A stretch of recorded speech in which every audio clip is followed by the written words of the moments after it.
एक अहम खबर आपको देते हैं कि वजीर खजाना इसहाक डार ने बड़ी मुआशी खुशखबरी सुना दी है। पाकिस्तान को कल IMF बोर्ड इजलास मंजूर के 24 घंटों के अंदर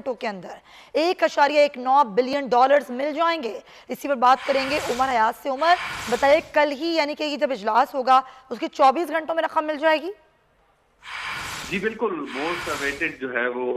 थिंग है पाकिस्तान के वजीर खजाना ने ये खुशखबरी तो सुनाई है, क्योंकि 12 जुलाई को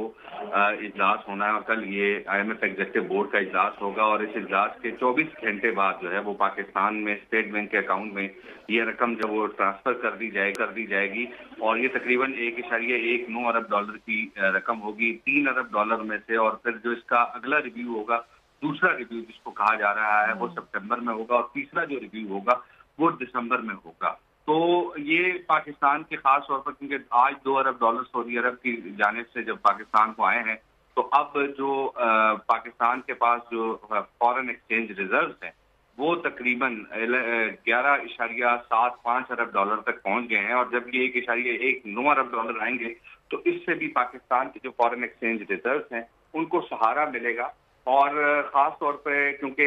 जब IMF प्रोग्राम में कोई भी मुल्क होता है, कोई भी मेंबर मुल्क होता है, तो उसको दीगर जो फाइनेंशियल इंस्टीट्यूशंस हैं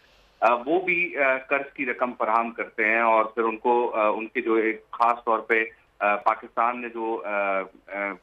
एक्सटर्नल फाइनेंसिंग का प्लान IMF के साथ शेयर किया था, तकरीबन आज 8.2 अरब डॉलर का जो पाकिस्तान को मिलेंगे, उसमें से 2 अरब डॉलर पाकिस्तान को मिल चुके हैं और बाकी जो मांदा रकम है मुख्तलिफ जो दोस्त ममालिक हैं उनसे और फिर जो इंटरनेशनल फाइनेंशियल इंस्टीट्यूशंस हैं